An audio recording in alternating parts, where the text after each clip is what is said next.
So you're having trouble and your chest just won't grow. Well, I can relate, because actually I never really had the greatest chest, and even to this day it's not the best, but it certainly has come a long way. And the reason why is because I figured out what I was doing wrong, and I want to share that reason with you here today. But I do have to ask you a couple questions. And the first one is, are you even bench pressing?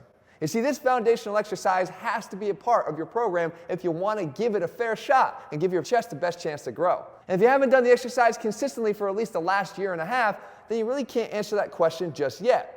Alternatively, how's your strength on the exercise? Are you at least at 1 1/4 times your body weight? Because if you aren't, again, I would suggest that you start here. Make sure you're incorporating this exercise. But if you have and you're still not where you want to be, well then we need to ask the next question. And that is, are you supplementing? And no, I'm not talking about what you're putting in your body. I'm talking about what else you're doing in your chest workout. Because obviously, the bench press alone is not cutting it. So what we need to do is learn how else we can train the chest for maximum effectiveness. And when you're struggling to build bigger pecs, it's because you just don't have good activation capabilities of your chest. Oftentimes, it's the delts that dominate the movements you're doing.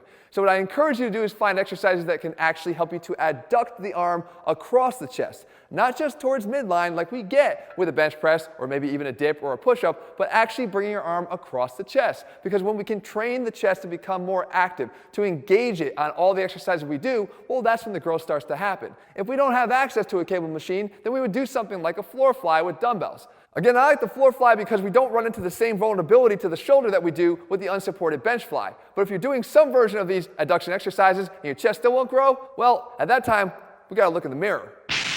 What's wrong, Jesse? I'm looking in the mirror and I don't really like what I see. Don't be hard on yourself. Look, you're getting some gains there.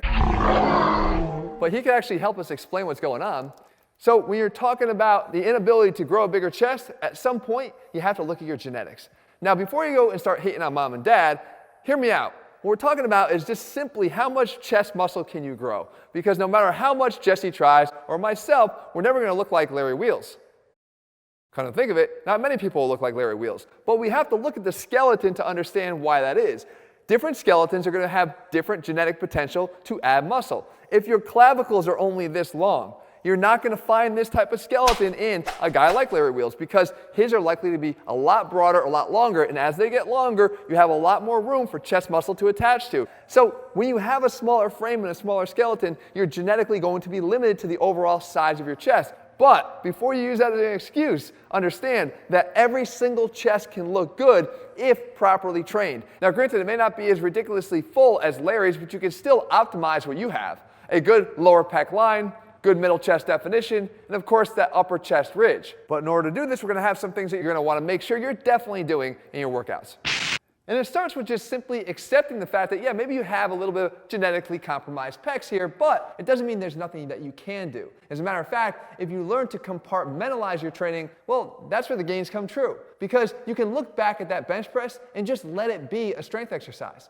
Right? We talked about how maybe the delts were helping you to push that bar off your chest and gave you good strength totals, but it still wasn't growing your chest. So instead, it's what you do in those other exercises that's going to make the big difference. And what I want you to do is simply change what you do. Lighten the weights, slow down the pace, and learn to let the muscle you're actually trying to grow do the work. And one of my favorite ways to do that is right here at a bench press. If I just activate the chest at the beginning of every repetition, it makes a difference. Instead of just having the goal of being to get the dumbbells out over my chest, I want to make sure my chest is what initiates the upper portion of the rep every single time. You can see that by pausing at the bottom of the rep, it gives me that opportunity to focus just a little bit on the chest, initiating the rep and keeping those shoulders back. I could do the same thing with a dip. We know that dip's a great lower chest builder, but how are you pushing up? Are you rounding your shoulders on every rep? Not only is that dangerous, but it's actually, again, letting the shoulders do all the work. Instead, remember, here the goal is making the chest do all the work. And we do that by slowing down the pace and initiating with the chest out of the bottom of every single rep of the dip. And one of my favorite ways to make the pecs take over if you have access is with a cable bench press. Again, you're not foregoing the regular bench press. That's a solid staple of your workout because you're using it to build your strength. But this exercise is being used to activate the pecs. And this is amazing at doing that because it changes the angle of push. Instead of pushing straight up and down as you would with either a barbell or dumbbells, that slight outward orientation of the cables forces your pecs to activate more again towards that adduction line of resistance that makes this much more effective at instantly engaging that muscle that you can't grow right now. And then finally, if you have no access to equipment and you still want to see the benefits here, a push-up. And the best way to do this, guys, again, slow down the cadence. I can cut down whatever rep count you're doing right now by simply making you go slower. But the real key lies in getting that sternum up on every repetition.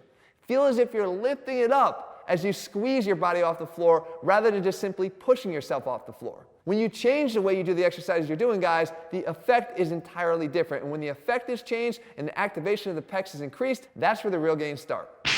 So if you trust in the process, guys, and follow the steps I laid out here, I promise you your days of pec stubbornness are going to be long gone. Now, if it's your lower chest that's giving you a problem, some of that sagginess, you're going to want to make sure you watch this video here, our lower chest solution. And if it's your upper chest that just won't stand at attention, you're going to want to watch the upper chest solution here. If you're looking for a full program, guys, they're all available at ATHLEAN-X.com. If you haven't done so, make sure you click subscribe and turn on notifications so you never miss a new video when we put one out. See you soon.